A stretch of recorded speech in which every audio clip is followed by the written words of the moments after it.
to Scrollin', episode number 78. I'm Ket. Joining me as always, or as usual, I should say, the Thane of Pain himself, Davius Starjumper. What's going on, man? How's it going? It's going good. Welcome back. It's been a long time. Yeah. I feel like it's been a minute. It has been a minute. I think it has been 1 month since our last episode. We skipped an episode, and it seems like it's been an eternity. Well, we skipped an episode, but then I was out the episode before that, right? So I've actually missed. I feel like you were here on the last one, but not the one before that. Oh, did I miss one? So I missed one, came back, and missed another one. And then we both missed the next one. Yeah, I think that's how it went, but I'll have to go back and now you got me. I trust your memory over mine. So yeah, it's been a solid month since our last episode. I'm really happy to be back. I've been back into ESO, people. Let me tell you. Like the last couple episodes, I know I was talking about, Elden Ring, and that's kind of what's got my attention. I think at this point, I've more or less had my fill of Elden Ring. Amazing game. Everyone play Elden Ring. Incredible game. But, I beat the story. I did a bunch of the PvP. Super fun. I'll probably keep dipping back in and out of it, but I feel like I've kind of been sated at this point. And so for the last 3 weeks, man, I've just been right back into those BGs, putting builds together. I've even made some YouTube videos, which I hadn't done in a really long time. Nice. It's just a good old ESO, there's no ending, no ending in sight. The grind continues, and, you have moments where, you step back, but it's always there. It's always there when you need to come back. Taking these breaks like this is always nice. That's probably the longest break. I think it was like a solid 2 months where I was like really not playing ESO at all. But taking those breaks is nice, and you come back and it feels fresh again, and you remember like what's so great about ESO, like what made me fall in love with this game in the first place. Like it really is a very unique game. The combat system, you can't get this combat system anywhere else. If this is what you like, this is the only place to get it. We were getting kind of negative on it there for a little bit because, I think for some good reasons, but sure. There's been some good reasons to be positive here lately. And honestly, I think things are looking really hopeful. We'll talk about it here in just a little while, but Cyrodiil is fixed. Ooh. I mean, that's just one aspect of the game, but it's had a massive impact, I think, on just like player morale, especially in the PvP community. Yeah.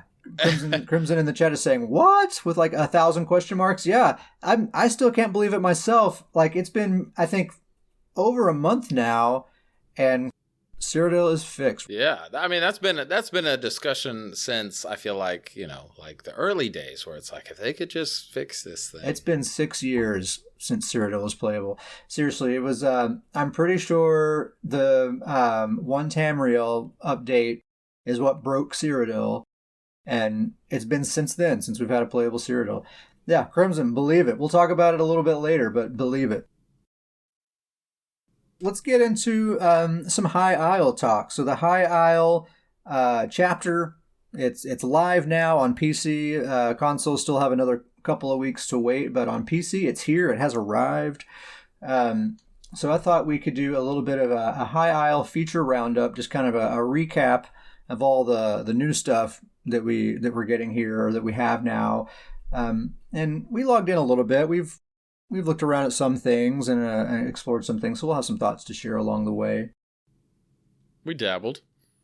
I forgot. Crimson in the chat says that she forgot to buy High Isle. I also forgot until the day that it dropped. Like yesterday is when I bought it and then installed it right away. So anyway, feature roundup. Of course, we got the new zone with the story content and all that. And there, the zone is surprisingly big. Like you look at it on the map, and it's really, really tiny looking compared to everything else. But once you actually port in and start running around, it's a pretty enormous zone. Actually, really, really big. It's good old Elder Scrolls geography. Yeah. Like, oh, look at this tiny little island, and then you go there and you're like, oh gosh. Yeah. I thought the zone. I've talked about my opinions on the zone before. I do think it's pretty bland and pretty basic looking zone. It's not, really exciting and awesome looking the way like Somerset is and that sort of stuff. But it is laid out nicely. Like if I'm looking for positive things to say, it's laid out in a nice way. It has the thing that kind of all their kind of more modern zones have, where there's multiple different pathways and kind of ways of getting around. And I always appreciate that, where you see like this little secret path off to the side that's like a little shortcut that, of course they intended for you to see that, but it feels like you found a secret or something like that. Yeah, that's probably what I would say about it, is that it's kind of your standard, it's not like an exotic zone. Like there's not like crazy colors or anything. You got your rocks and your green, your trees. It's pretty standard, a biome, if you will. Mm-hmm. But what really is nice about it is the detail that they put into the zones now. Like I was running through it, and you're right, it's nothing. Kind of seems harsh, but it's not like a super unique zone. Like you're not seeing like this really unique. It's kind of a standard setting, but it is very detailed, and there's a lot of, a lot of plants, a lot of trees, a lot of rocks, and like you said, the zones. And so I do like the detail. A lot of sunflowers. The one thing I would say is, and maybe you hopped in today and saw it, but when we hopped in last night and it was dark and rainy. I would love to see the zone in some sunshine. And yeah, I feel like I'd feel a lot better about it if I could see some sunshine or see it in some light. We logged on during prime time last night, like, all right, let's see this new zone. And yeah, it was all like overcast and dark and raining the entire time we were playing. It's like, I'm sure it's a lot prettier if the sun ever comes out, but it just never did. Anyway, there's a new zone. I've barely kind of scratched the surface of exploring it. I've played I've done a handful of small quests, and I've ran around just a little bit. Probably by the time we have the next episode, I probably will have finished the main story. I'm guessing, I'm hoping. Ooh, that's a bold claim. Yeah. Bold claim. Story so far, they've really been pushing the story and the writing, and that's kind of, as far as the marketing goes, they're all about, get ready for the writing, guys. It's all about the story and intrigue and all that. I'm just now getting into it. So far, the story is some ships have disappeared. So we'll see where that takes us. So who knows where that could go, though. But we already know they kind of already set some expectations about, it's not going to be some major end of the world sort of thing. It's all going to be very political in nature. So we're not going to be expecting any like real crazy fantastical stuff. But there is some cool, like, in one of the side quests I did, you learn quite a bit about like the Thracian plague and the Slode and all that stuff. So there is kind of a lot of kind of tangentially related stuff like that that's pretty interesting. Okay. So anyway, we got the new zone. There's a new trial. There's the new card game, Tales of Tribute.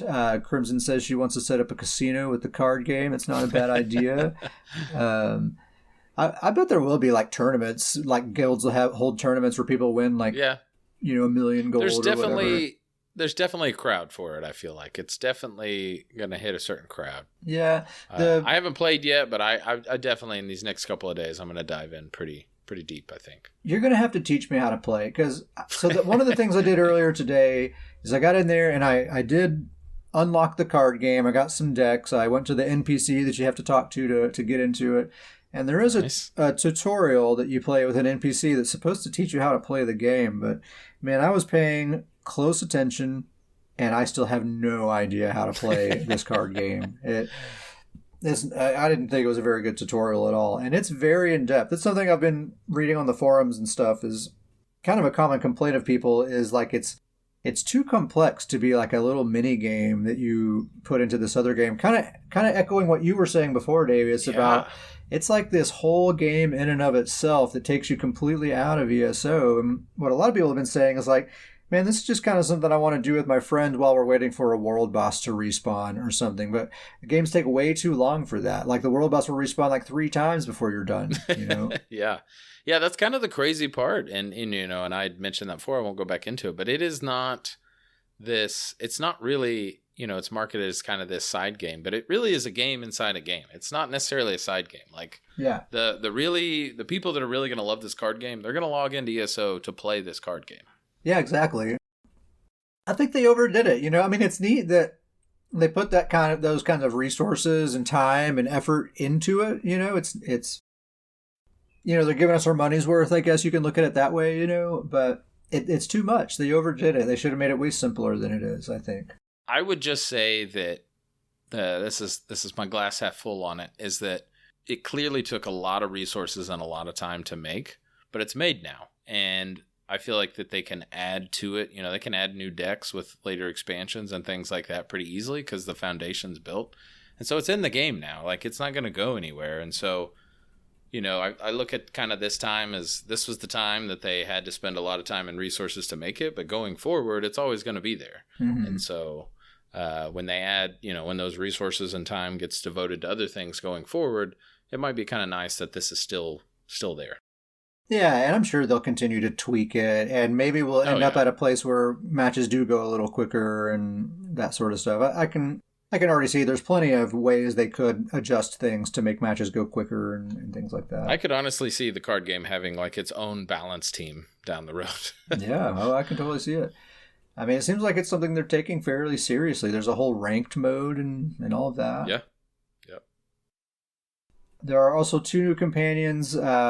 I don't remember their names. I have not seen them yet. I don't care about companions, so I'm not gonna seek them out. I hate to admit it, but like, this is how I would explain how I am with these new companions. Like, how you were about the original companions is kind of where I'm at now with these companions. Like, which, I think that part of that is that every companion they come out with, like, is probably gonna be a select group of people that are excited about that race or that character. And you know me, like, if they come out with a Nord, like a drunk Nord companion, that's what I'm looking for. That's the one I need. Man, I'll be excited about that one when it comes out. Companions would be so much cooler if they just forget about giving them a backstory. We don't have to do the quest or any of that kind of stuff. And they need to be churning these things out. Like every single DLC, we need a new, like 4 or 5 companions, maybe even as like a login reward or something. Like, they just need to be dropping them in the crown store constantly, just some new different companion, because the whole appeal of them to me would be like, if there's a companion for every kind of player, no matter who you are, no matter what you like, there's going to be a companion for you. Like, Davis, give me a drunk Nord, Yep. You're all about Nords.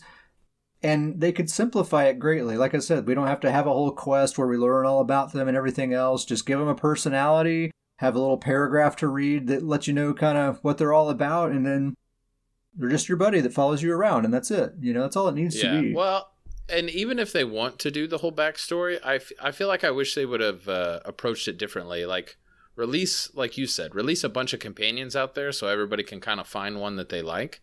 And then as you go through patches, kind of release new quests for each companion. Just do it kind of like, like make the, instead of like releasing a couple companions with full-fledged backstories, release a whole bunch of companions and just kind of do little quests to the backstories with every patch. Yeah. One really awesome quality of life thing is this new quick slot wheel. And I forgot about that until the patch dropped and I started messing around with things. I'm like, oh yeah, this new quick slot wheel. This thing's pretty cool. I've already kind of gotten mine all set up. I have like my assistants and everything on one wheel, and I have my mementos on another wheel, and my main quick slot wheel just has the essential kind of like combat related stuff like food and potions and those sort of things. And pretty cool, man. I like this new quick slot wheel. Yeah, it's pretty fantastic and pretty easy to use, I would say. Yeah. We hopped on a little bit last night, and that was like I said, that's the first time I've been on. It was perfect time to come back to the game on launch day. But I really liked it. I haven't set up my all of my wheels, but I'm really excited about this. It actually allows, we had said this before, I will actually use mementos or emotes and stuff like that. Yeah, exactly. And I feel like I have hundreds of them, but I don't have room for them, and I'm not going to open up my menu to get to them. But now there are some really cool ones that I feel like that I can actually use and have fun with. Yeah, so that's the main thing. Is like I'm actually going to use those things now that I've never even bothered with before because they were too much of a hassle. That's really cool. Another awesome thing, Davis, you were getting this set up last night. You can choose your title screen music now. Oh man, that's my favorite thing about the new expansion is that I can go to that classic login music. The original. And I loved it. We were talking to me last night, and I was just jamming out to it. I was just, man, I missed it. You were just like chilling on that login screen, just jamming. Here I go. Getting all hyped. It was great. Mean, every time they release new login screen music, it's always good. It's always very well composed, and it sounds really awesome. But that original theme, nothing beats it, man. It's just good stuff. It just pumps you up so much. I'm ready to get in there. I haven't actually changed mine yet. I have my music turned off because I'm always like listening to Spotify, but I'll turn it on at some point because I gotta get pumped. Grizzly Khan has the original theme on his phone to listen to. Yeah, sometimes you just need a dose. You know, you just gotta have it. Gotta get pumped. Armory system includes Munda stones now. Should have been there day one, but hey, we have it now. It's cool. It's done now. I still have not used the armory system. Haven't touched it at all. I'm interested. Well, no, you'll just probably wait for some of the add-ons to update, but it is really nice. It is. I'm interested to when the armory system gets to a point where you will actually use that over add-ons. Well, because it's only improving. It's only getting better and better, but. Yeah, but with an add-on, I can just push a button anywhere, anytime, and it pops up, and I can just do it right there. You know, like this, I have to visit the station, or I have to get a special merchant guy. Yeah, I just don't know. It is cool. I am happy that it exists. Absolutely, no question. So that's cool. There's a bunch of new armor sets, of course. The one that the only one everyone is talking about is that new Oaken Soul Mythic Ring. I think people are still hunting down all the leads for that. I want to say maybe just today people have finally found like the final lead, like where to get it. I was seeing that on the forums, but this Oaken Soul ring is insanity, man. What a journey. Yeah, it has changed considerably since the last time we talked about it, and it has been a journey. Over the course of PTS, this thing has taken many forms, and where we ended up with it is it's something else, man. Let me read this this current iteration to you. So, while equipped, Oaken Soul grants major, all of these will be major, right? Major prophecy, savagery, brutality, sorcery, berserk, courage, force, protection, resolve, and heroism. And then it gives you minor intellect, endurance, and fortitude. Now, I think the last time we talked, it was major intellect, endurance, fortitude, which are your recovery buffs, right? So those were changed to minor, which might sound like a nerf, but it's actually a buff because your potion gives you the major versions of those already. So now this stacks with potions. Yeah, now you're getting actually just keep doing what you're doing with potions, and you're actually going to have better sustain. Yeah. And it gives you everything. I mean, your essential buffs are there. You have your major damage buff, your major crit buff, you have your major armor buff. Those are all in there, whether you're magicka or stamina. Doesn't matter. They're all in there. Then you have major berserk, major courage, major force, major protection. I feel like major heroism is one. That's huge. Is a big deal. I just think it's so funny. I feel like that the original like idea for this, it was like I feel like it was like the story team, like they had a story to this item and it was tied to lore and they're like, all right, it's going to do this because it's got this history. And then like the balancing team just like the lore team and the balancing team are not speaking over this item. The balance team totally took it and they're like, this is what it's doing. Everything you had it doing is gone. It's totally different item now. One thing that's pretty funny is, we know this because we were following PTS, but for anyone who wasn't following PTS and they're reading the live patch notes for the first time, they actually left out the part where you can't bar swap while this thing is equipped. So you're just reading it like, what is this insane item, They're going to be so disappointed when they put it on for the first time, too. Yeah. So yeah, that's the other thing. You cannot bar swap. You are stuck on one bar as long as you're wearing this thing. But why do you even need a back bar? I mean, anything that you're going to do on your back bar, it's covered already. You already have those things in this ring. It does not give any max stats anymore. The original iteration gave all three max stats, like 3,000 something of each, I think it was. Does not give any max stats anymore. It's just all those major buffs and the minor recovery buffs. So that's the new hotness. That's kind of like the new, you put it this way yesterday, Davius, it's the new Malakath, right? It's a new thing that like everybody's going to be using. But I don't think it has quite the lasting power or the staying power of Malakath because I think people will get tired of running one bar setups. A lot of people will. And eventually we'll kind of move on to something else. But well, I think people are going to start, when everybody, right off the bat, everybody's going to be using this one bar setup. And I feel like that eventually, exactly what you just said, I feel like eventually people are going to start slowly going back to 2-bar setups to kind of get more, what's the word I'm looking for? More diversity to kind of counter the 1-bar setups. And people are start needing those extra abilities to be able to kind of have more diversity in the builds. And I think you're exactly right. I think that this one, Malakath was just crazy. It's been pretty hugely nerfed since its launch. I think this one probably won't get nerfed, but it'll still be as popular in the beginning, but it'll kind of phase out over time and then probably won't really need a nerf down the road. Yeah. Malakath was like, you couldn't afford not to use it. Yes, it really was. You couldn't not use Malakath. This is optional. Like, me personally, I'm probably not going to farm for Oaken Soul. I can see that it's very, very good, but I don't want to run a 1-bar setup. That doesn't sound fun to me. And I think I'm probably not the only one that feels that way. Okay, let's see. There's also been some adjustments to existing sets. We've talked about a lot of them before, but the main two are Draugr Grip and Zon. The Zon monster set both have been pretty significantly nerfed. Zon especially, I feel like they just took it out back, man. Like Zon is not in good shape anymore. Zon had a long run, and it's finally, its time is over. It's finally getting put on the shelf. Draugr too. Draugr has been like a best in slot set for Dragon Knights for a while, and it's probably going to be they're probably going to be moving on from that to something else now as well. But Zon, I feel like the nerf to Zon was pretty significant. I don't have the notes pulled up in front of me right now, but I remember just reading it like, man, what did Zon do to these people to make them so mad? It's like Gilliam was in a battleground and got killed by Zon. He was like, all right. There was one player that was just torturing him with Zon, and he was like, all right, that's it. It's done. It's over. Yeah.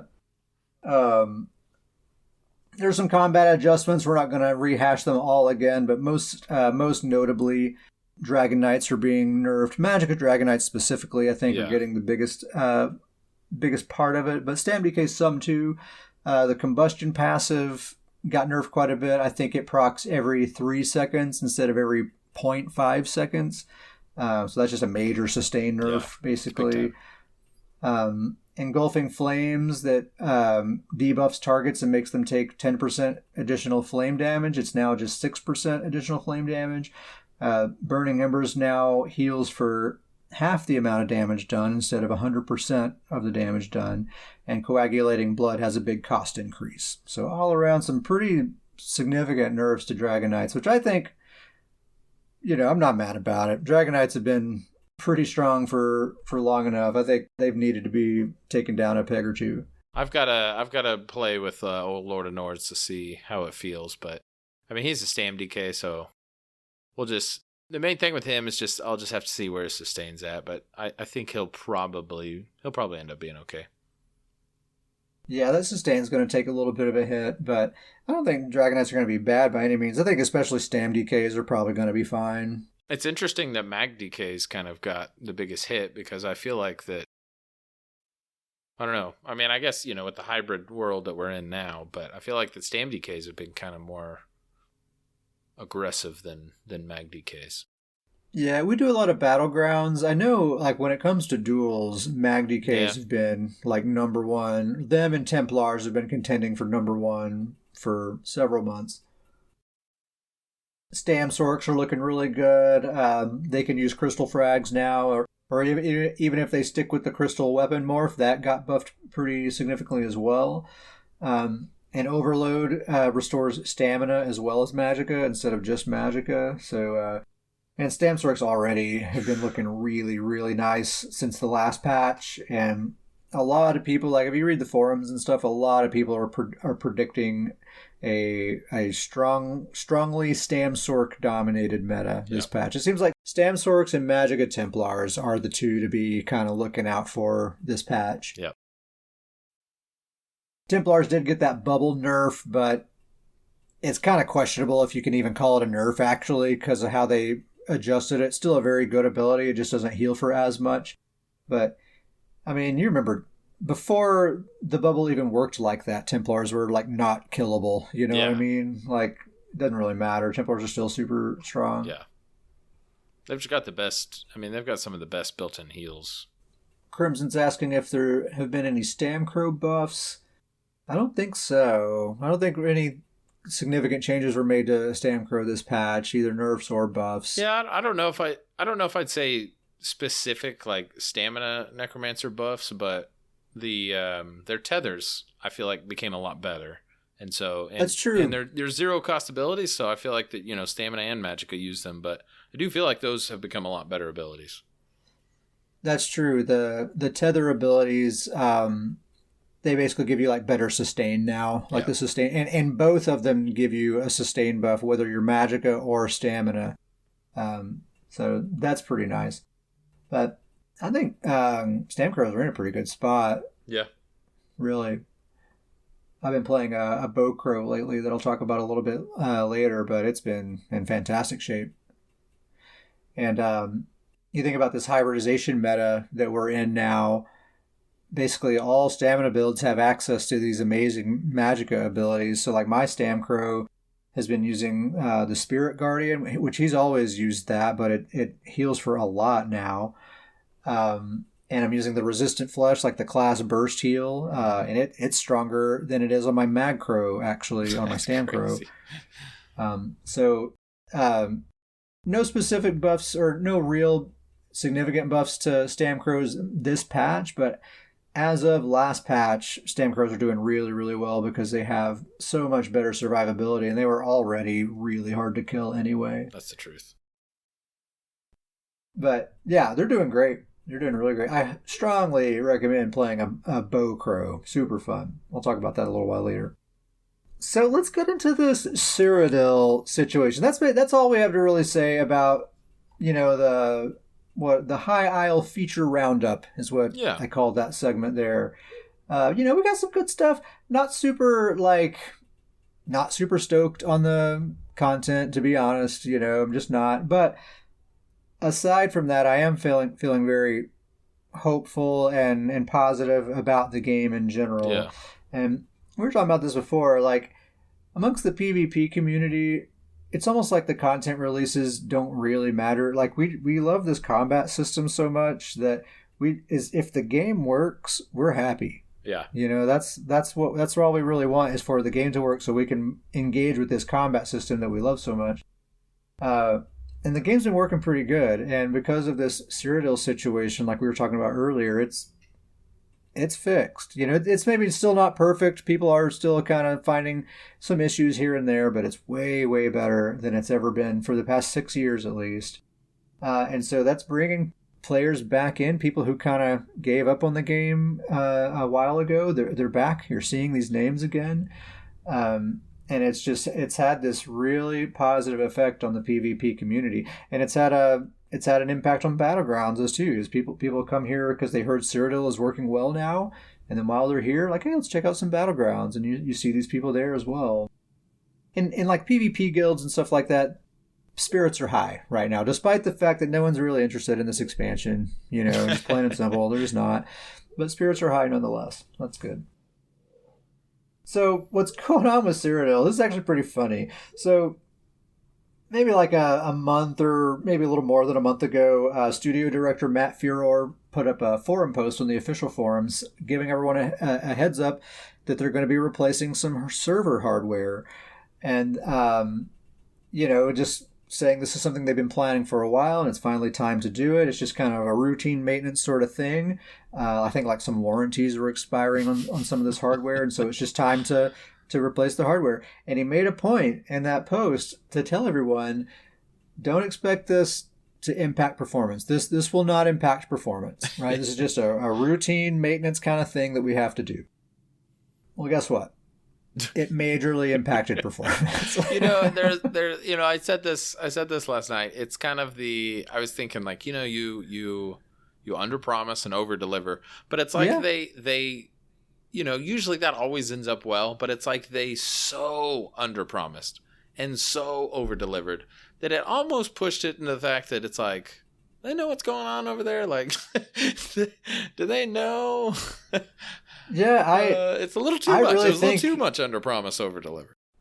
I really think they just weren't sure if it would have an impact or not, so they just didn't want to make any promises that they weren't sure they could back up. But basically, as soon as they took the servers back online, right? They replaced the hardware, put the servers back online immediately. It's like, wow, Cyrodiil works now, and it's still working. I mean, I've been jumping in there 2 or 3 times a week just to go run around and check things out, and man, I'm having a good time. I'm having a good time in Cyrodiil. I've been in some Zerg fights. I've been in some fights with like 50 or more players on the screen. And, like I was saying earlier, there's going to be hiccups here and there. It's not totally perfect, but it's playable. It's playable enough to have a good time. That's a sentence that hasn't been said about Cyrodiil in, like you said earlier, about 6 years. Yeah, about 6 years. Insanity. It's something that, I mean, people gave up on. Fangrush, Lord Fangrush, king of ESO in my mind, quit. He quit playing ESO. Hadn't been here in a long time, but guess what? He's back now. He's been back. He's been streaming ESO. I played a Battleground against him like a week or so ago. The dude still knows how to play. Okay, I can tell you that. Yeah. His little break didn't impact that at all. Christopher ESO, if you keep up with him on YouTube, he's back. He's been making build videos again. He's started doing his top 5 PvP commentary videos, which I always super love watching. That dude is so good at PvP commentary, man. He is very talented. Yeah. Just if anyone's listening who's kind of getting into PvP and kind of wants to learn how to get good or whatever, Christopher ESO is the content creator that impacted me the most and had the biggest effect on me, actually, like learning how to be somewhat okay at PvP. Watching his commentary videos, just watching him do these like play-by-play commentary videos where and a lot of it's for other players. Like other players submit videos to him and he's doing these like play-by-play commentaries, and he's kind of giving you some insights into the thought process of these players and like why they're doing this in this particular moment and that sort of stuff. And you know how this combat system is. It's so fast-paced that you may not actually be aware that something's even happening as you're watching it, but he's like pointing those things out to you, and now you are aware of those things. And you don't even have to really try to remember any of it. It's just like it sticks in your head, and the next time you're in a situation like that yourself, it just kind of like instinct just kind of takes over. So I'm just super glad to see him back, because I feel like he's a very valuable part of this community, and it really bummed me out for him to be playing another game and that sort of stuff. So it's cool that he's back. I'm really happy about that. And like I was saying before, this Cyrodiil situation has had an impact on Battlegrounds. Battlegrounds, Dave, that's the main thing that we do. That's kind of the thing that we talk about and spend most of our time doing. And the fact that Cyrodiil is so much better now has had an impact on Battlegrounds, because people come in because they hear Cyrodiil is better now, and they're jumping into Battlegrounds while they're here, and you're seeing all these names. We have like really short queue times.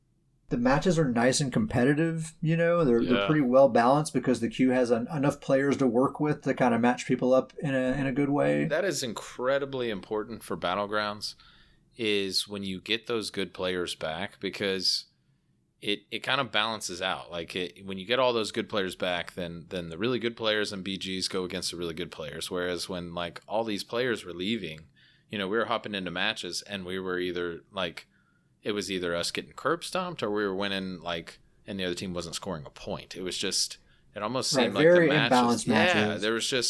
Yeah, there wasn't a balance of players, and so that's awesome. I haven't been able to hop in and experience that yet, but I am pumped when you were telling me about that. I'm super excited that we're getting back to that level. Yeah, we didn't mention this yet, but Davies just got his internet turned on yesterday. You've been without internet for like, what, a month? Oh my gosh. Like literally a month? Yeah, my joke to you is I didn't know if I knew how to use internet anymore. Like, how do you use it? What do you do with this thing? You just click the Elder Scrolls Online button. It was an interesting month. We'll say that. We'll say that. You'll have to fill us in on what you've been up to. We'll get to that here in just a minute. But yeah, you haven't really had a chance to play at all until yesterday. But back to Battlegrounds, it's really been good. Spirits have been high. People are having a lot of fun in BGs. We still have the no deathmatch queue situation, you know. But besides that, things are pretty great. Things are in pretty good shape. Balance-wise, I really do like this hybrid meta, but with a couple of caveats, I think healing is way too strong. Like, that's the one one of the very few criticisms I have of this meta is like, man, healing is so incredibly strong. Even before we got this hybridization patch, everyone was already starting to say, like, man, cross healing is just out of control, you know? Yeah. It kind of reminds me of like the pre-Vigor nerf days is what it's reminding me of. Yeah, like back when Vigor could like splash heal people around you. Mm-hmm. Man, that seemed like a long time ago. It is kind of like that, but even more so now because it was before last patch. It was basically you had a bunch of Magicka builds running around that were cross healing everyone. Now it's everybody, Magicka builds and stamina builds, and the stamina builds. A lot of times, their healing abilities are even more powerful than their Magicka counterparts, you know?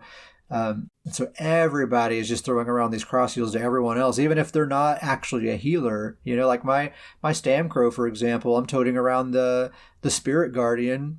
You know, that thing has like a 7k tooltip. It's the weaker morph, you know, the one that doesn't heal for as much, but even so, an automatic 7k to everyone... or to anyone who needs it every 2 seconds. Yeah. And that's not even counting the other healing abilities that I have that I can use. Yeah, I mean, in my opinion, it you know, I know a lot of people out there that are BG pros don't necessarily like healers in BGs. Like they you know, I know that if there's two teams that don't have a healer and one team that does, it can skew things. But I really do think BGs are better when you do have healers, because when the meta is in a point where you need those healers to actually keep people alive, I think that's a little bit better than where we're at now, where it's you don't need a healer. Healers are kind of sounds like they're unnecessary right now, and everybody's keeping each other alive, and so then everybody just you can't get anybody killed. At least if there's a healer on the team that's keeping people alive, you can kind of adjust your strategy, focus the healer down.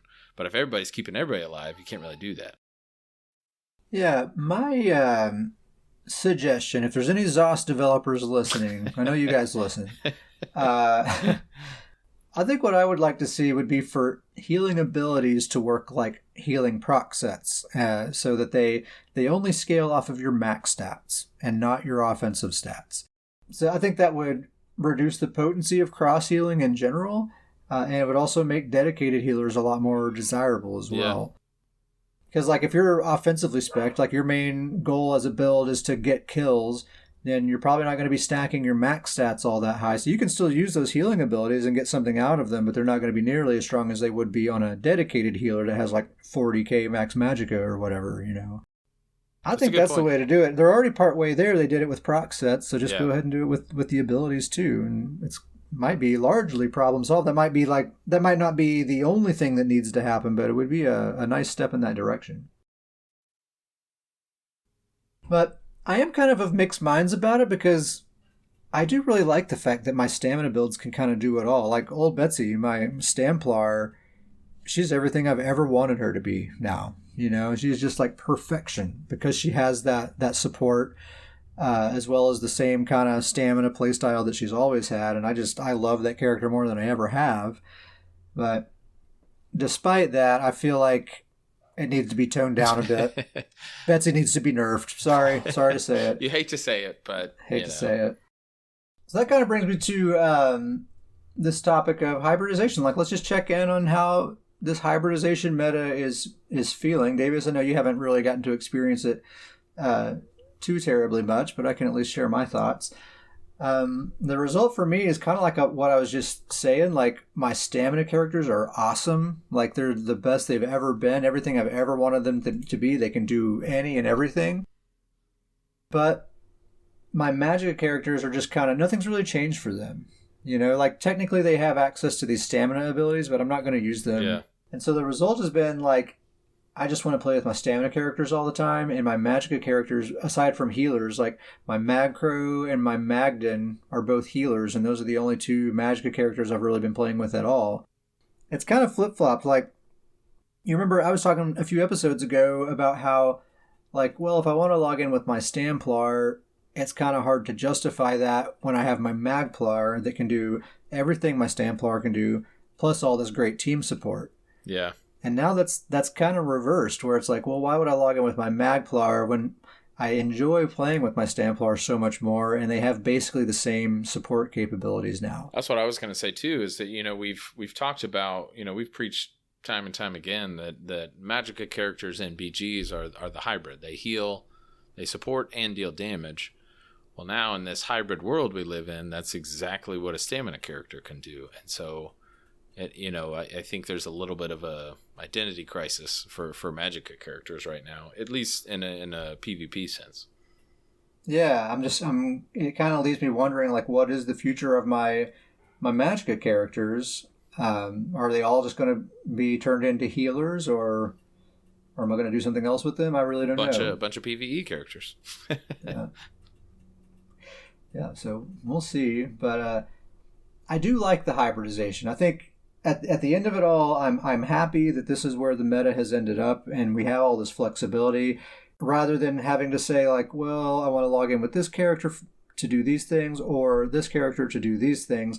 I can just kind of make one build that has everything, and I do like that. Yeah, well, and like, if you had a stamina DK back in the day, there were certain abilities. It was like, oh, I like these abilities, but they're on my stamina DK. And you have a Magicka DK because you like these abilities. That doesn't really exist anymore. If you like abilities, you can use it on one character now, whether it's a Magicka or stamina. Just equip Wretched Vitality and Sky's the limit. Wretched Vitality and any other sets. Yeah, you can do whatever you want. That set. I'm still all about that set. The new, your new foundation build is just going to be, it's Wretched Vitality, 1 bar, and Oaken Soul, and then just pick your other 5-piece set. I've made 3 build videos on YouTube the last 3 weeks. All 3 of them have Wretched Vitality, and all 3 of them have the Gaze of Sithis. I am curious to see if I know it won't be on all of your characters, but I'm curious to see if Gaze of Sithis on certain characters gets replaced with Oaken Soul. For me, probably not. I don't think I'm going to use. I don't think I'll use Oaken Soul on any builds. I don't think me personally. I don't think I'm interested in playing a single bar build at all. Who knows? Who knows? My mind will change, but that's just kind of how I feel about it right now. I believe you 100% on that, because to this day you still do not have a werewolf, and yeah. I solely believe it is due to the limitation of 1 active bar. Well, it's not just that for werewolf specifically. It's not just the limitation of 1 active bar. It's just its complete limitation of, like, you can pick what gear you're wearing, but otherwise the build is already decided for you. That's what I don't like. But yeah, I don't like the idea of only having 1 bar, 5 abilities. Like, I like having 2 different bars, and I have these different, like, utility skills to use for different things and stuff like that. Anyway, so I was saying a little bit earlier, probably the meta, what I see most people predicting on forums and stuff is, like, the PvP meta is probably going to be dominated by Magicka Templars and Stamina Sorcerers. It's kind of how it's looking like it's shaping up right now. I don't know if Magicka Templar is maybe accurate. I think just, like, Templar in general, kind of hybridy. Yeah. Probably like some kind of hybrid version of a Templar. And Stamsorks are looking incredibly good. I've seen some mean Stamsorks. I have one of them. My Stamsork is pretty darn mean. You're playing one of them. You're driving one of those things. Yeah. Check out Cat Sparrowhawk's YouTube channel. You want to see that build? It's really, really good. I thought I'd mention this. About a week ago, I had a match. I was up against a team that had Gilliam the Rogue on their team. Gilliam himself. Old Gilliam the Rogue. He's one of the combat designers for ESO, so there's proof positive the devs do in fact play their game sometimes. Which we already knew that about Gilliam. Before he worked at ZOS, he was a streamer and an incredibly good player. Very smart dude. Still to this day, my favorite ESO content creator of all time. It is a shame that we don't get to see him make content anymore, but I am glad that he's working at ZOS, and I think he's been doing good things. It's a good mind working and doing good things. Yeah, exactly. How did he do in the match? He did very well. He's very much like his name implies. He is a rogue. He plays Nightblades primarily, and he's not really much of a team player. He just kind of goes off on his own and does his thing, but he does it very well. He is a very good player. Nice. So, but he did not kill me. I did not kill him. He did not kill me. There you go. I'm as good as Gilliam the Rogue, is what I'm saying. Get your t-shirt. I wanted to whisper him and ask him, hey, Gilliam, where are all the special rule sets and weekend events for Battlegrounds? Do you remember that? I remember being extremely excited for that. That was like the one thing we were hanging on to. Like, well, we don't have death matches anymore, but these special rule sets and weekends could really open the door for things. And then we can't find said door. We cannot find that door. Where not is a it? peep of that since then. So they reverted back to having a random only queue, and when they announced that on the forums, they were like, but we're going to do these special events and weekend events and all that kind of stuff, and it's going to be cool. So don't worry, guys. Man, there hasn't been a peep of that since then. And we were thinking like, okay, yeah, maybe there'll be like a deathmatch weekend and, stuff like that. Yeah. Seems like that has totally just been forgotten about, and there are no plans whatsoever for that. I just thought I'd mention that. Like I said, Battlegrounds have been fun, but it would be super nice to be able to play deathmatch, or at the very least just have this thing that they talked about where we have these kind of weird modes and stuff, like these special rule sets or whatever. That could be fun. Well, and I think it would I think it would make for really fun weekends too, in the sense of, think about, I don't know the name of the event anymore because they changed. I think is it White Strikes Mayhem now for the sewer? I think so, yeah. We can just call it Mid-Year Mayhem. Yeah, still. Mid-Year Mayhem. Think about Mid-Year Mayhem and what it does for, the Cyrodiil and the sewers and things like that. And so if you had these weekends, think about you'd be having instant, I would imagine you're going to have instant queue pops. You're just going to be hopping in and out of BGs. You're going to have some new exciting rules. I could see it's a great idea. It just, I feel like we should have heard something about it. What if it was not even a one-time thing? What if just every weekend was deathmatch only, and that's just how the game is? That'd be cool. I need a moment. I need a moment after you said that. I just need it. And I feel like that's something they could easily do. You could code that where they don't even have to manually switch it on and off. It's just they set a timer every weekend. It just switches to deathmatch only, and then come Monday morning or whatever, it goes back to random only. Man, what a great fix that would be for all the problems. I know. ZOS, listen up. They're listening. They're taking notes. They got a full notepad on after this episode. Yeah, their whole development team, they have their Monday morning meeting and they listen to the Scrolling podcast and then get to work. You heard them, boys. Get to work. Anyway, that's kind of what's going on in Battlegrounds. Basically, things are good. We need to nerf healing a little bit. Hybridization is cool, but it's kind of making me not so hot on my magic builds for right now. But in general, I'm having a pretty good time in BGs again. Davis, you need to catch us up on what's been going on with you, man. Why have you been without internet for the past month? Where have you been? What's going on? Man, just talk to me, Davis. Just riding a roller coaster that I call life. That roller coaster. I've heard of that one. Man, it's just been crazy. We've talked about this in episodes, but really, it's the last 6 months have just been complete whirlwind. In the last 6 months, new job, new city, new house, all the things, and kind of working all those things into certain segments of those 6 months. It was all right, start the new job. And, then we started, looking for the new house, getting situated in a new city, and then actually getting said house, doing the moving. It has been, it's been a wild ride, man. Yeah. I listened to you and your move and change the job, and I went, hey, that sounds like a lot of fun. I got to do this too. Oh yeah, fun is the word I would use, totally.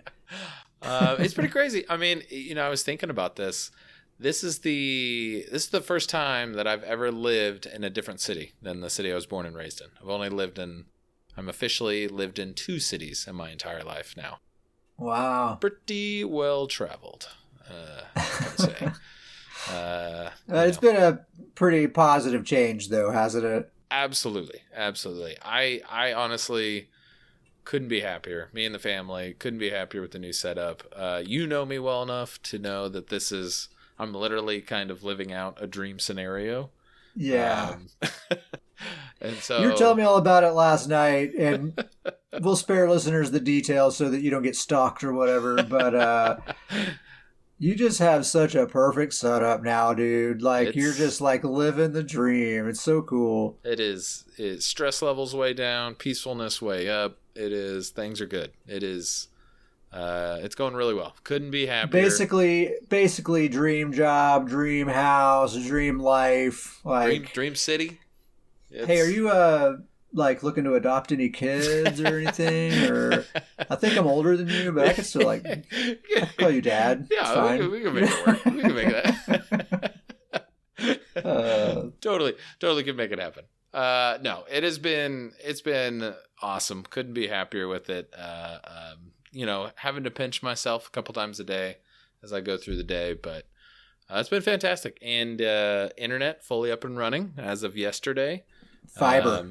Got that fiber. That's the crazy. Yeah, the crazy thing is that I live much further away, I would say, than I used to kind of be in the middle of a city. Now I'm much further away, and I have better internet somehow. I don't know how I flip-flopped that, but internet is fantastic. Great speeds, fiber internet. It's been awesome. A month without internet, it was pretty interesting. Ran a lot. You had to talk to your family or something. Like, we played catch a couple times. Oh, brutal, dude. Man, we're trying to keep it positive here on the podcast, all right? It's been good. Excited to get going. Man, super excited to hop into ESO last night. We snuck a BG in. That was fantastic.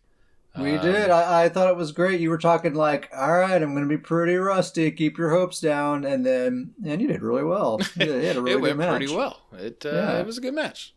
It was a good one to hop in, get back on, and then hop out. Felt good all night about it.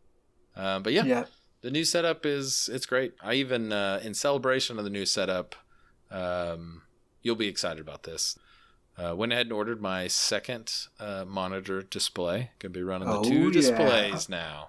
Now your life really is perfect. that was the final missing piece. Dream job, dream house, a second monitor. A second monitor display. It's all happening now. Dude, I'm telling you though, you're gonna wonder how you ever lived without a second monitor. Game changer. I really feel like I will, especially, I'm sure the game is huge too, because you run the game on a monitor and then can do other things. That's going to be huge. But even just running, when we do these podcasts and stuff, we have a lot of windows open and things like that. And so it's going to be a nice little update. And you were kind of talking with expansions, especially me and you, very PvP focused players, BGs. There's not a lot usually to expansions. We'll go through the quests and it's enjoyable and we still do PvE, but it's not, our main priority. But the biggest thing for us on the expansions, I feel like, is just what new sets are out there and are we going to use them? And so what are the balance changes? Yeah, balance changes, or what do we need to do to kind of adjust characters and things like that. So, and I've talked about it. I can't remember what episode I was on last, but I talked about my new build with Bear Claw. He's going to be using the Oaken Soul. He'll still stick with it through its wild ride. I think it's still going to work out really well for him. So I'm going to have a new Stamina Warden build. Old Bear Claw the Nord. I'm excited about that. Excited to get back in, start grinding that up. It's going to be good. Now, I will say this, with being a month away from the game, one thing is kind of that is kind of interesting that I've noticed about this expansion is that I feel like the last couple of expansions, that month before the expansion, we've kind of lightened our play a little bit because we're kind of more prepping for the big changes coming out. But with this expansion, I feel like there's there's very minor changes, you know, like I don't think there's going to be a huge meta shift or huge adjustments in, you know, combat or anything like that. Yeah, it's just that Oakensoul ring is the only thing that's like really shaking things up big time, but otherwise it's kind of the same meta we've been in for the past few months. Yeah, and so this is I got a couple questions for you now. This is like my questions for you to catch me up. Oh, I was ready for questions. Okay, all right. All right. So we already talked about this one a lot, but I kind of want to dive to it even deeper, if we will. Is that I haven't had a chance to experience the Cyrodiil fix. I know that it's, you know, we even had Crimson earlier. Like, what, Cyrodiil fix? Like, that doesn't make sense. You still don't believe me, do you? I don't. I'm trying. I mean, I want to believe you, but I just don't. I just can't even imagine Cyrodiil fix. I don't know if I remember ever playing in Cyrodiil when it was fixed, but I wanted to kind of get like some deets. Give me some details. Like, you've been in Cyrodiil, you've done combat, you've been in there, you've been in a Zerg fight. Yes. And it worked. You were doing abilities, you were bar swapping, you were healing while doing damage. I was even animation canceling, if you can believe that. My mind's blown. My mind is blown. Animations seemed like nice and fluid. Yeah, I mean, like I was saying earlier, I was in a Zerg fight with probably, I would estimate, 50 players or more. That's crazy. And, you know, like I keep saying, I don't want to give the impression that it's flawless. It's not flawless. Sure. You know, you run into some hiccups, but I feel like with like a 50-player Zerg fight, there's going to be some hiccups, you know. Absolutely. But it is playable, and you can roll dodge, you can bar swap, cancel, your abilities fire, your light attack weaves. It works. I mean, plain and simple, it works. That's just the dream right there. Is an actual Zerg fight where everybody's actually fighting and actually, like, man, I'm just so pumped to test that out and see an actual Zerg fight where people are actually casting different abilities. And, you know, I feel like that you can actually get some momentum from different sides of the fight. Like, there's so much more strategy to it when there's actual gameplay in the Zerg fight. Yeah, I know people always complain about Zergs and stuff, but I like Zerg fights. I really do. What I like to do is Zerg surfing, what I think of Zerg surfing as, like, you're not actually up in the middle of like the big ball of people that are just dogpiling on each other. You're kind of on the outer perimeter, picking off like smaller skirmishes on like the periphery of the big fight. You know, that's kind of how I like. I'm following the Zerg kind of from afar and picking off little fights here and there. I like to do that. Like you said, I know people like to complain about Zergs and things like that, but it really is.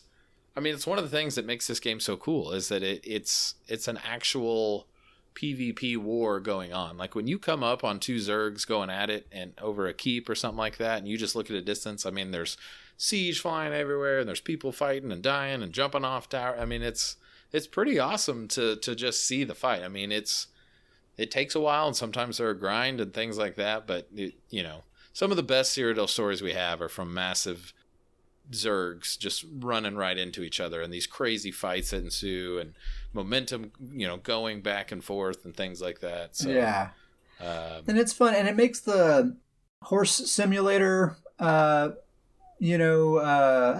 a lot more bearable because it's going to be worth it. You know, you might have a long horse ride, but you're going to get there, and there's going to be some fun action. Your abilities are going to work. You're going to be able to get in there, and you're not going to have to ride as far because performance is so much better. So many more players are in there now. Like Cyrodiil is pop locked a lot of the time these days. So there's a lot more action to be found, and then when you get there, you can actually enjoy it because things are working more or less.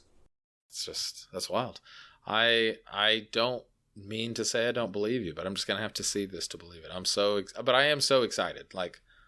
We'll have to get a goon squad going. Get a few people together, jump into Cyrodiil, and get like a little 6-player squad, small group, and see what we can get into. Take a keep, throw the goon's name up there. Mm-hmm. Got to make it happen. So this is kind of a follow up to that question, but you had mentioned, you know, Fang Rush is back, Christopher ESO. Like, do you know? Like, do you know off the top of your head some of the other big time major players that have come back? Not that I mean. I really don't keep up with a lot of content creators, to be honest. Those are just two that I do, and I've seen that they've come back. I have seen a lot of names that aren't necessarily, streamers or YouTubers, but they're just very good players that are well known amongst the PvP community. You know what I mean? Like, just people just know that they're very good players, and I've seen a lot of those names come back.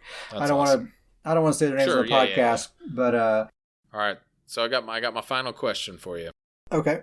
So kind of what I was saying earlier, like this is kind of a unique expansion, and there's really not a bunch of huge changes happening.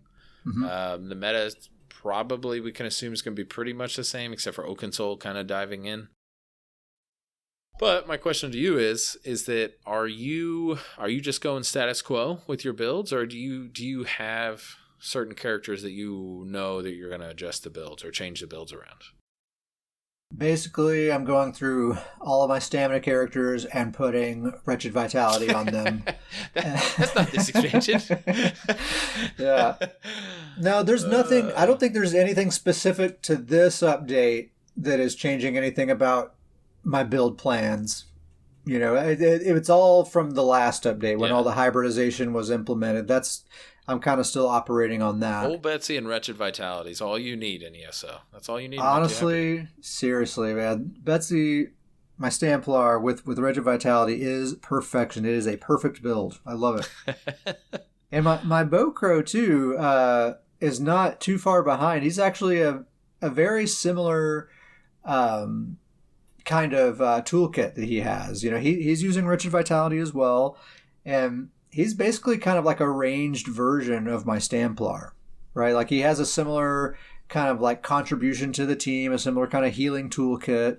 Does a similar amount of damage, but it's just long range instead of melee. That's pretty great. It worked out well last night. It was a good, it was a fun match for sure. Yeah. I'm excited to be back. I mean, we're excited to have you back. Yeah, I'm excited to be back. Have internet again. It's nice. Well, I've been fully back into ESO. There for a while, I was all about Elden Ring. There's about 2 solid months where all I could play was Elden Ring, and I still think that is one of the best games ever made. So good. But my appetite has been sated, more or less. I think I'm pretty much done. I'll probably continue to dip in and out here and there, but I'm all the way back into ESO now. I've been playing Battleground after Battleground. I've made 3 build videos so far that I've put up on YouTube over the last few weeks. If that says anything about, just kind of how much I've been back into it.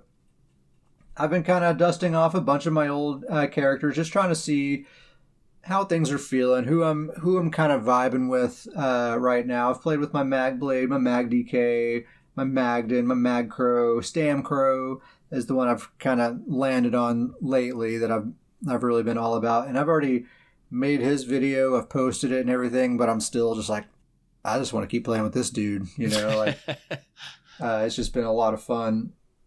So I'll talk about him for a little bit here. Bobby Bobango is his name. He's my BowCro. Great name. His build is Witch Knight's Defiance as a front bar set with a sharpened bow, Wretched Vitality on the back bar with a great sword, 3 pieces agility on the jewelry, and the Sithis helm. It's 3 divines, 4 well fitted. The jewelry is 1 infused with a stamina recovery glyph, and 2 swift with weapon damage glyphs on both of those. He's a wood elf. He's using the warrior mundus, sugar skulls, tri-stat potions. So basically that's the build. If you want more details, watch the build video on YouTube. A little side note. Speaking of build videos, I kind of wanted to talk about this for a second. I would like to get some people's input on this because I've had this thing I've been doing with build videos lately where I'm trying to make them as short as they possibly can be while still giving all the information that you need to make the build and to understand how to play it and everything. So like this video I made for my BowCro here, it is 4 minutes 2 seconds long. It's a 4 minute long build video. New cat record. That's got to be the shortest build video ever made, right? Like, I don't know. I don't think I've ever seen a build video shorter than 20 minutes. There's going to be a day years down the road when it's going to be a kit 90-second build video. BowCro in 90 seconds. I think like 5 minutes is a good goal. Like, I mean, this one is shorter than that, 4 minutes, but I think I think my idea is I'm going to be shooting for like 5 minutes or less for build videos, while not skimping on anything. Like all the information is there, everything you need to know to put that build together. I have some information about like defensive considerations that you need to keep in mind. I give a demonstration of the offensive combo. Anything that's just important to understand how the build works, it's all in there. But it's just nothing else. All the fat is cut out, and it's just, here's the information. Thank you, goodbye. Because that's the kind of videos I want to see, right? When I go to YouTube and look for a Magic and Nightblade build or whatever, I don't want to have to scrub through 10 minutes of like, well, I first discovered this set when yada yada yada, and all these different explanations and all the different possibilities of different things. I just want to know, like, what is the build? Tells you where in the game to find it instead of, just looking up where you can just Google that stuff. Yeah, basically that is kind of my rule. Anything that the person can just Google, I'm not going to bother talking about that, Anyway, I would like to hear feedback from people. Do you think it's a good thing to have like such a short, condensed version of a build video, or would you like to see more details and more explanations about things? I would like to hear feedback on that, because I'm making a video based on the kinds of videos I myself would be interested in, but maybe not everyone feels that way. So give me some feedback. scrollandpodcast@gmail.com or catsparrowhawk@gmail.com, or just comment on one of the videos. I'll get it one way or another. I do want to hear what people have to say about that. But BowCro, man, you got to make a BowCro, guys. Go ahead and make one. It's awesome. Good times with the BowCros. Another thing I just wanted to mention really quick, I've noticed that that feature that we got a while back, where when you purchase something from a guild trader, it shows up in your mail right away, except not really. It actually does show up right away now. Like I've noticed lately, I'm not sure exactly when it happened, but now like 10 for 10. Every single time you buy something from a guild trader, in my experience so far, it does show up immediately, and it's right there. This is going to be another thing that I have to see to believe. Yeah. So that's just something I wanted to mention there. So we're getting close to the end here. I wanted to make a couple of small announcements here. One is the podcast. I'm going to start putting it back up on YouTube again. I used to do that a while back, and then I stopped, but it's going to start showing up on there again. So if that's your preferred listening platform, you're a weirdo, but that will be an option. It sounds like your goons recruitment. They'll be on there. I'm going to continue to make build videos, and I think I'm going to try my hand at some other kind of videos, ESO related videos, but I'm open to ideas for that people might have, of kinds of videos they might like to see. I think I'm going to try my hand at maybe doing some like Battlegrounds commentary videos. I'm not going to be as good as Christopher at PvP commentary, but I've kind of been in my mind sort of working on some ideas of like what would be my version of a commentary video. I'm not going to try to do it the way Christopher does or the way someone else does. I kind of have my own methods and my own things and ways I would do it, and I think that's something I might try, specifically Battlegrounds. Christopher and other people, they're very Cyrodiil focused, and I feel like having some commentary, some thought processes as it relates specifically to Battlegrounds and small team play and that kind of stuff could be valuable. That's an idea I had. I also had an idea of like this is something I've actually been kicking around for a long time, and I really want to try to make this happen, but I want to do spotlights on players like Uncle Sam, for example, who is an incredibly good player, very well known amongst the PvP community, but he's not a content creator. People at large, they don't know who Sam is unless they're in the PvP community already. So it'd be cool to kind of shine a spotlight on this amazing unsung hero, one of the best players I know. Here's their build. Here's kind of some tips from them. Basically make a build video the way I make my own build videos, but it's this person's build, and it's their gameplay demonstrations that you're seeing and that kind of stuff. It's a cool idea. Yeah, and there's a few other players I'd like to hit up and kind of just showcase them and their talents. People need to see these amazing players. Anyway, that's kind of my idea. Who knows? That may not even end up happening. It's just something I want to try. And definitely you'll have some videos with home design and furnishings, as well as companion quest and leveling. That'll be the stream. If I do streaming, it'll be housing streaming, housing and fashion for the stream. But yeah, I would scrollingpodcast@gmail.com. I'm definitely open to any suggestions for types of videos that you think would be cool to see. Maybe stuff that you're not seeing a lot of from other video creators or whatever. Scrollingpodcast@gmail.com. Let me know what you think. Also, send us an email at scrollingpodcast@gmail.com if you have any suggestions for the show, things you'd like to hear us talk about, or if you just want to hear us say hello. You want to say, Davius, welcome back. Congratulations on your perfect life. We're totally not jealous at all. Not even a little. Scrollingpodcast@gmail.com. We'd love to hear from you. We also have a guild on PCNA. We are called Stoon's Goons. Best named guild on the server, and it is also the official guild of the Scrollin' Podcast. If you'd like to be a member of Stoon's Goons, hit us up, scrollinpodcast@gmail.com. If your guild roster is full, that's okay. We can get you on the Discord. Send us an email, and I'll send you a Discord invite. That's the real home of the guild. I was just going to say, we're rapidly growing. We got a new member yesterday. We got a new member yesterday, guys. It's rapid growth. That's like a 15% increase to our total numbers. We're seeing a 50% rise in day-over-day growth. Shout out to Dr. Professor for adding 2 new goons. Dr. Professor, just head recruiter. But the point is, the Discord is the real home of the goons. If you're in the Discord, you're a member of the guild as far as I'm concerned. But if you want to be in the guild in-game as well, hey, let's do it. Let's make it happen. Crimson, we have had a guild since before I knew you. We've always had a guild. It's called, if you didn't catch it, it's called Stoon's Goons. Yeah, we plug it every single episode, so I know you listen all the time, obviously. Your plugs, some of your plugs are not great, so maybe there is some confusion. Well, I'll level with you, Crimson. The guild in-game, it doesn't seem all that active. No, I'm just being honest. It's not. It doesn't really, like, the chat and stuff isn't all that active in-game. All the communication and the organizing and all that stuff, it really all happens in the Discord. Whether you're in the, like, if we're trying to get together and group up and do something in Discord, I'm not running to check the guild roster first to make sure you're in there. You know what I mean? So, Stoon's Goons, scrollingpodcast@gmail.com. Davis, what else you got? Anything else? I think that's it. We're going to call it right there, guys. Thank you very much for listening. It's good to be back. We'll see you next time.